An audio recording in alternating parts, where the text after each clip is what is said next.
You see this bus right here? It's a Vanagon bus, aka danfo bus, and it just came back all the way from London.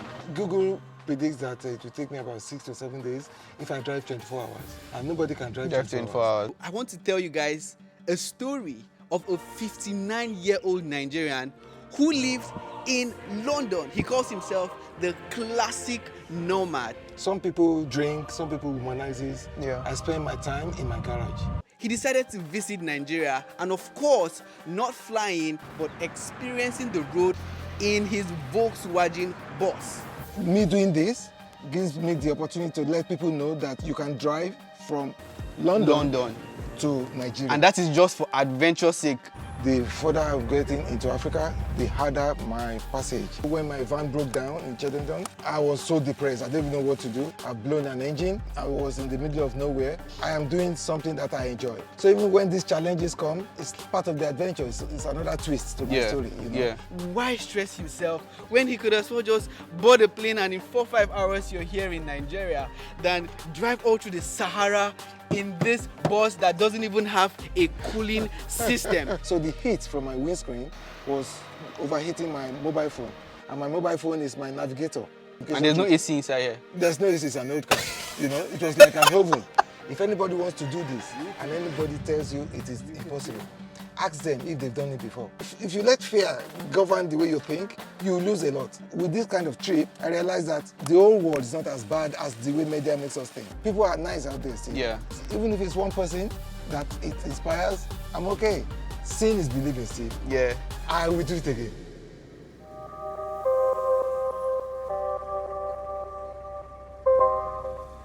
Wow. Hey, This Steve. danfo looks really nice, you know? How's it doing, Thanks for coming sir? in. Okay, we're going to do a tour, right? I'm going to show them how the interior looks, but I'm just going to dive right into the questions because I'm very curious right here. Fair enough. So, is there like a trend behind the whole London to Lagos movement? Because I've previously watched an interview of a guy that drove a bike from London to Lagos, and now I'm meeting someone that drove what we call a danfo bus from London to Lagos. So I don't know if there's a whole trend around this when you could have just booked a plane ticket, British Airways, in how many hours you're in Lagos. Why did you have to go through all the stress, passing borders just to get to Nigeria? What is this? What is this about? Okay, Steve, 3 things. Okay? 1, I want to remove the myth that you can drive your car from anywhere to anywhere. London to Nigeria is a good example for anybody. So 1, I want to remove the myth. Yeah. Secondly, I want to attract attention to the tourism in Nigeria. Okay? I want people to realize that story about Nigeria is not about terrorism, Kidnapping, bombing. An average person can pick up their car and come to Nigeria. Yeah. I want to encourage our diasporas. I'm a dad myself. I have children that are doing well there. And then the only story they hear about Nigeria or Africa as a whole is danger, no-go zone, no-go zone, you know. Wow. So somebody has to do this to prove to them that you could still have fun. I'm not saying there's no danger, but it is not as bad as the way the media puts it. Yeah. So that's the second reason. Okay. Then the third reason, when these people come home, when they come for tourism, they stay in our hotels, they use our restaurants, they even use our taxis, you know, and that will elevate poverty in the society. Yeah. So all I have to do is to write this story or prove this story, and who knows, even if it's one person that it inspires, I'm okay. Just give us a tour of your vintage van, aka danfo bus. It's a Volkswagen T3 model, known as the danfo in Nigeria. The difference is this runs on diesel. It runs on diesel. So that gives me more mileage. It's been converted by Westphalia to make it like a caravan. Volkswagen produced these as cargo vans. You know, the cargo van are being modified in Nigeria as danfo. Yeah. But this is converted to be a caravan. You could live in it. There's room for 4 adults to sleep. There's room to cook. There's room to clean. There's room for toileting. Just like I said, I like classic cars, and I restore classic cars. I've put more value by sorting out the body, and during my trip, I changed the engine. So, so far so good. This is my toilet.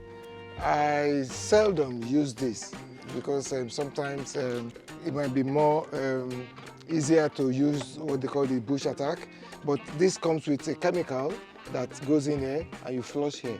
It changes it into liquid that doesn't smell. You can always dispose. You can dispose it, right? Yeah, so if I ask you to come right in, I normally open this so that I can stand up. It gives me room to stand up, and it's good for ventilation as well. So I'm putting this up so that while I'm showing you, I'll be able to stand up and it's more comfortable. Okay. On this side of my camper van, I have a gas cooker, which is run by LPG. The tank is right underneath outside. There are two burners here, and there is a sink for water. There's water supply. You could fill the water supply as well from the side of the van. It's 60-liter capacity. This is good for cleaning up or washing myself, washing my mouth, and blah, blah. When I do that, there is a great tank that collects the dirty water, so I don't mess up your compound when I'm camping in your compound. On this side is a fridge. This fridge works 3 ways. Okay, you can see the switch.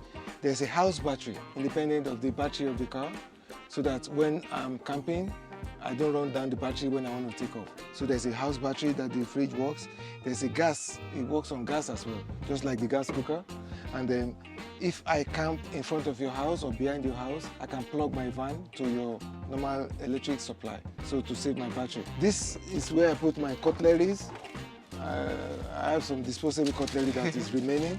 This is for storage for food. I have some leftovers, macaroni, medication, chocolate, Indomie. So this is what you were eating throughout the journey. Yeah. You know, so that's storage.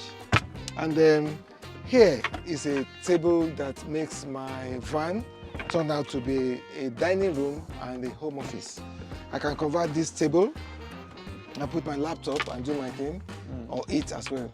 So it acts as my dining table, it acts as my home office, and underneath it is our storages for food. And storage as well, chocolate, some leftovers. On this side is my wardrobe. I can, sometimes if I have to go somewhere and I need my suit to be hung, there's an hanger in there. So there's storage here as well. There's storage here as well. I could keep my electronic stuff, my sat nav and things like that. My iron, if I want to iron my clothes. Under this seat is my garage, where I keep my tools if I have a breakdown, you know. But this seat can be opened up this way, okay? This is my jack. This is extra panel that I bought to repair the side of the van. You know, I never need it. Kudos to the Nigerian panel beaters. They did their magic, and I never needed that. My couch can be flattened to give me room for 2 adults to sleep. It's so easy to convert. Just do this. Voila. Voila. You know, okay, you now have a full-length bed. Yeah, you know. This is where I put my underwear, singlet one side, panties and socks one side. It makes make it easier for me to be well organized and not stop looking for things. Then I have room for 2 adults to sleep on top. Sometimes I sleep on top if the weather is so hot. All you have to do is to bring this bed out, like that, you know, and then climb up. And then on this side panel is the heating system, which is useful when I'm in Europe. This is the heater, and this is the fan, you know, and you have the vents to keep the van warm. But in Africa, we don't need that now. All I need is an air conditioning. I'm dying for that. Which you don't have. Oh, okay. So at the back, I have storage here for spare parts. I'm going to be changing the engine oil, fuel filter, and blah, blah, blah. Yeah. Yeah. This clothing is a kind of net that hooks here. So when I'm sleeping at night, I can keep the door open. And mosquito net here to protect me, and there's ventilation. On the side is where you feel, I decided to work a key here. This is not original. I did it myself. This is what you use for fuel cap on a Golf, Volkswagen Golf. Yeah. So I had to adapt it so that I can lock, so that people don't put anything in my water. What is this? This is where I plug, if I'm camping in front of your house, I can plug my van to this and it supplies the van. Well, nice. This electricity source. And this is the vent for the fridge.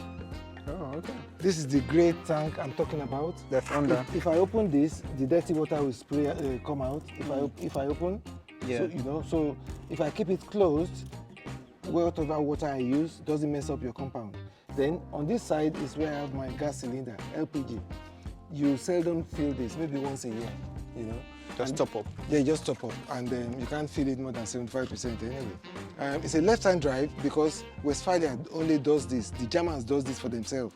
They did not sell it to any other person, which is conducive for me in Nigeria. You know, so it's a 2-liter diesel engine, the same engine you find in your Passat or your Jetta. Yeah. And it's TDI as well.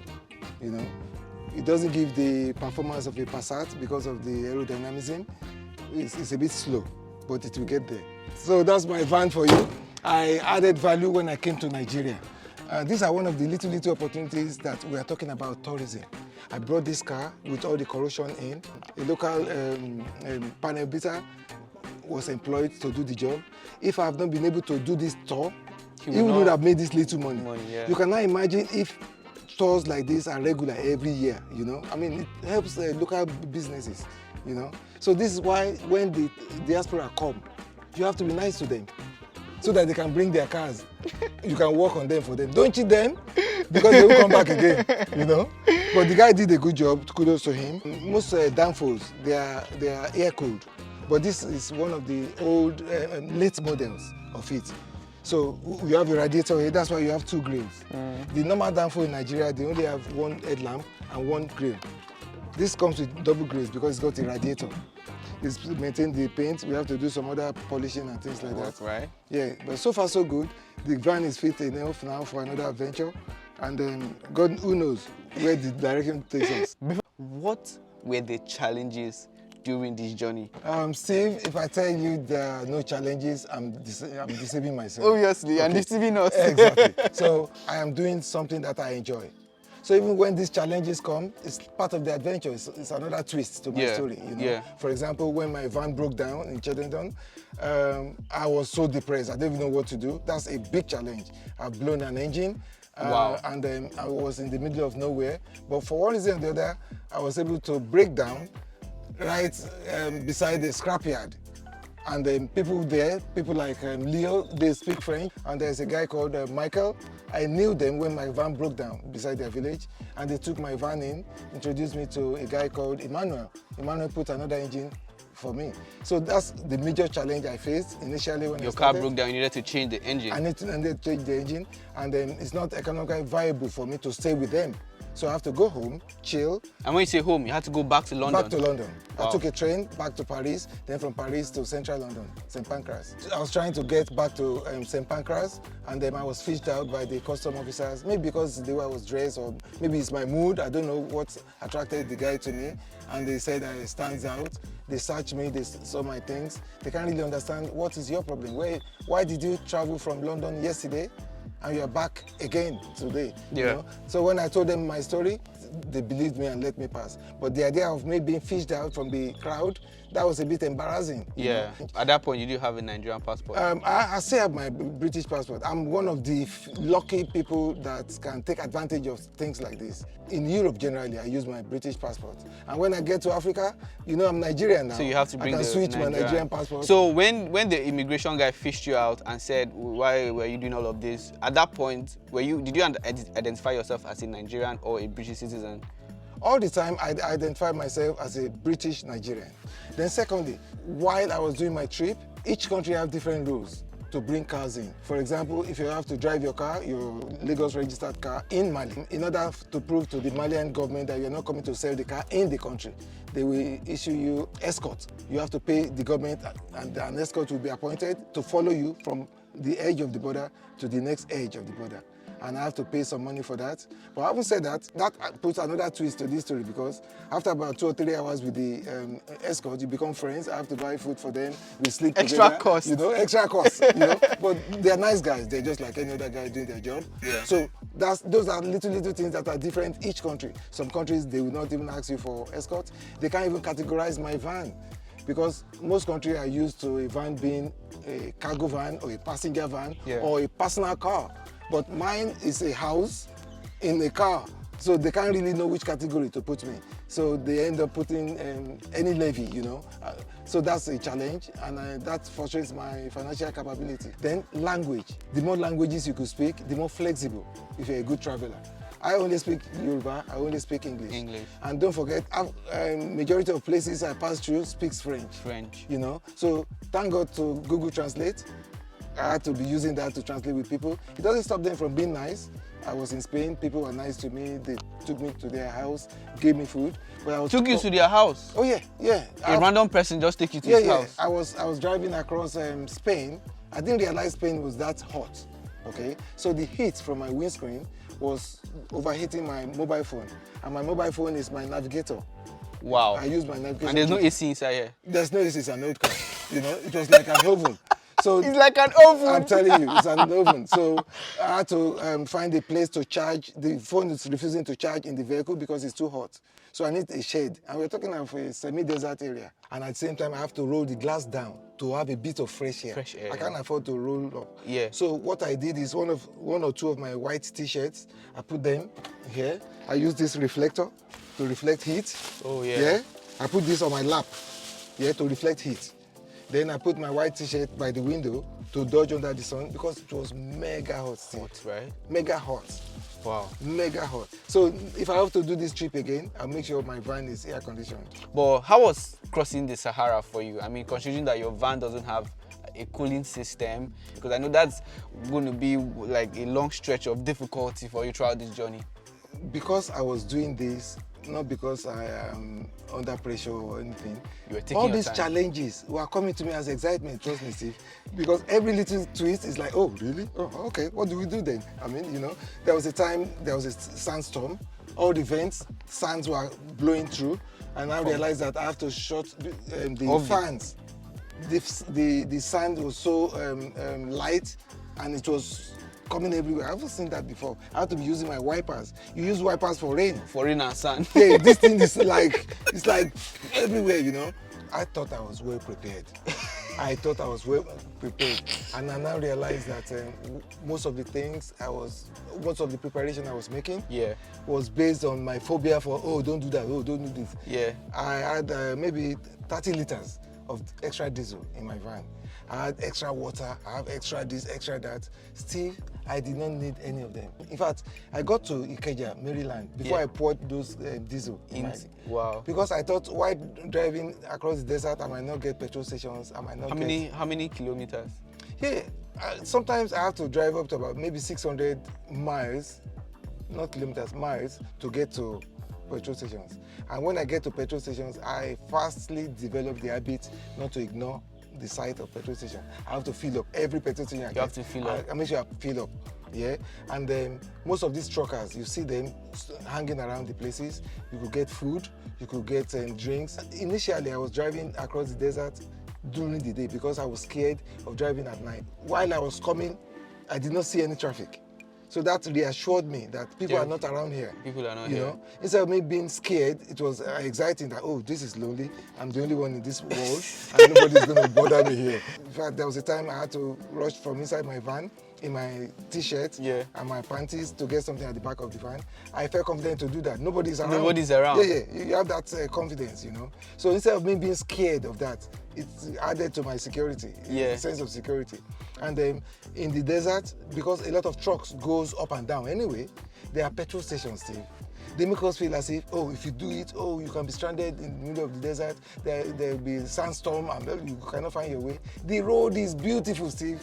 Really? Fantastic roads. In fact, the view, I was driving along the coast, On my right was Atlantic Ocean. On my left is the desert. Oh, yeah. I was like, wow, why can't I take I've this seen that view? in Namibia. Yeah, this is another, you know. Luckily, I saw this family by name Teresa. They gave me food, they gave me drinks and blah, blah. They wanted me to stay because it was so hot. Wow. But I had to move on. Now, with this kind of trip, I realized that the whole world is not as bad as the way media makes us think. Yeah. People are nice out there still. Yeah. How long was this journey from leaving London to arriving in Nigeria? Exact days? This roughly took about 2 months and 2 weeks. 2 months and 2 weeks. But bear in mind, Steve, I wasn't driving for 2 months and 2 weeks. Okay, let's get the actual drive. Do you have the data? The actual I driving? haven't sat down and worked that out. because there are sometimes I spend 3 days with some people, I spend a week with some people. So it depends on the atmosphere I find. I chill, enjoy the environment, take it in, and move on. I would say my driving days would be like maybe 2 weeks. 2 weeks? Yeah, 2 weeks. From London to Nigeria? Yeah, because Google predicts that it will take me about 6 to 7 days if I drive 24 hours. And nobody can drive 24 hours. I wake up in the morning, 5 in the morning, set out, and then by 10 in the morning, I have to come because of the heat. Then start again about 4 in the evening and drive all the way to like maybe 10 or 11. Then when I was getting closer to the West Coast, the West African region, it's a bit cooler then, so I can drive during the day. At night, I camp. I would say actual driving, I haven't sat down and worked it out though. I would say it's about 2 weeks. 2 weeks, right? Yeah. How many ferries did you have to use? Because when people hear London to Lagos, they're like, oh, is there a road, underground tunnel or whatever? How many ferries did you use to make it to the African continent? Just two to get to African continent. Yeah. And I took one at Ghana. Makes 3 altogether. Tell us your whole border experience, all up to getting into Nigeria. That's a kind of sweet and sour thing. Okay. In Europe, the border is so easy. I mean, there's no barrier. You could drive through from between France and Spain. There are no roadblocks? Nothing at all, because it's part of the European Union. Oh, yeah. Okay. Europe is fantastic, okay? But when I got to Africa, the further I'm getting into Africa, the harder my passage. The closer I'm getting to Nigeria, the worse the harder it was, right? And expensive. At border points, sometimes I end up spending 2 days, 3 days. Wow. Yeah, before they can. So what was the worst experience you had at any of the borders? The worst experience, unfortunately, is getting into Nigeria. I have to accept, even though I'm trying to encourage our diasporas to come home, travel, I still have to say the truth. First of all, they would not believe that my danfo is my home and part of my trip. They thought I must have imported it from Togo and want to sell it in Nigeria, and they were asking me for a kind of ridiculous deposit, so that when I'm coming back, I'll come and take the deposit. And I told them I am a traveler. I don't have to come back this way. So first of all, they thought I'm coming to sell my van in Nigeria. Wow. So asking for that deposit by law is to prove that I will come back and not sell the car in Nigeria. To prove that I am a traveler now and a Nigerian, I had to bring out my British passport. Oh, yeah. So it shows that all along I've been traveling. So it's not that I'm a danfo seller in Nigeria, you know? Yeah. Then apart from that, I don't know if the officials are being difficult or they don't know what they're doing or it's an opportunity for them. I felt penalized. I don't feel as if I am paying my duty to come into my country. I felt being punished. In fact, one of the officers was telling me that nobody knows about my trip. Why is everybody not waiting for me? So we wouldn't believe that I'm a traveler or a tourist or blah, blah, blah. That shouldn't be an issue. As a Nigerian, I should be so free he to come expected that people will be there waiting to welcome you. Yeah, right? and for security reasons or for my personal reasons, I'm just doing my thing. I didn't know that it will help me through the border in Nigeria. If I'd known, I would have publicized organized something like that. So the main problem I went through was in Seme. Okay. But apart from that, places like Burkina Faso, places like Mali, they have different rules and different prices. You know, that might challenge you financially. So you had to be paying for every... Yeah, you have to pay. Were you all alone? I was all alone, but sometimes, I wouldn't say that. Sometimes I give people lifts. In that side of the world, it's not strange to give people lifts on the road. On this side of the world, yes, it's strange to give people lifts. So it's not as dangerous as what you think. You see people... Strange person. Yeah, strange Never people. met you before. Yeah, I just carry you. Yeah, you carry them because they keep your company. Wow. You talk to them while you're driving. So I developed that habit quickly because it's boring driving alone. One, you don't speak the language. So when the police stop you, that passenger might be able to talk to them for you. So I developed that habit. And by so doing, it makes it easier for me to understand the local people. Some of them invite me to their homes. There's a guy that I gave a lift. When I say giving people lifts at the Sahara, it's like giving a lift from Lagos to like Kano. It's not like giving a lift from Oshodi to, we talk about thousands of miles. So it gives enough room to develop a rapport. Even though they don't speak your language, but there's this friendliness, energy that grows in the van. Yeah. So when I pack to eat, I'll be forced to share my food anyway. Wow. So when we now get to where they're coming down, they offer to ask me to come to their home to freshen up. People are nice. In fact, there was a time I was in somewhere in Mali. I saw an open ground, so I parked and camped. And by the time I woke up, I was surrounded by school kids. I didn't know I was camping in the middle of a football field. Wow. You know, so while the kids were coming to school, they saw this van with my tent up. So they were curious, you know. So little things like that was a very good experience for me. People are nice. People will not just attack you because you're a Mali is one of the red zones. Burkina Faso is another red zone. You know, in Burkina Faso, like in Nigeria, we have our security houses by the gate. Yeah, but in Burkina Faso, they have toilet, bathroom, and they will tap by the gate. Strangers passing by can come in, use the toilet, and move on. I've never seen that in my life. Wonderful. For a stranger to come into your house and use your toilet and say thank you and bye. Who cleans the toilet? Who cleans it? You know? Is there like a token? This is one of the things I learned in Burkina Faso. And Burkina Faso is one of the unfriendliest countries they are saying. If they can be that unfriendly, I think I want to spend more time with them. So when I got to Morocco, I was so excited, man. So excited that I'm touching Africa. Wow. Morocco is beautiful. I found out that in Morocco, as a black person, you are not respected. They don't give them jobs. They don't give them opportunities. And these people are desperate to cross the border. They're always looking for loopholes from the security and get on the raft and just move on. Yeah, I met Kamara. Kamara is one of these immigrants, and he took me to that mountain. At night, you can see Spain, you can see Portugal, lights right afar. Wow. And this guy was telling me that he's been trekking for years, all from home to get here. It is difficult for me to convince him not to pass through, that this is his salvation. Whatever he has to do, he has to cross that border. About 70% of them that tries to pass die. Their bodies get washed by the shore. So I was telling him all of this, and the guy was like, Pop, they call me Dad because they realize I'm old school. He said, Pop, you cannot stop me from going. I have to cross the border. I have to cross, you know. And I had to tell him that, you know what, if you are going to cross, make sure you have sufficient life jacket. There's a kind of raft. So they stay on the raft? Yeah, this raft is pneumatic. They use air to blow them, but they are they're flimsy. Any little turbulence, and they deceive them. These people that load them, they make them feel as if the more loaded the raft is, the better. It floats better. Whereas it overloads the raft. So any little thing, they just tumble, and 70% of them die. See, wow. 70. Yet they still want to cross. What was the preparation you had to do for all of this? I will give credit to YouTube.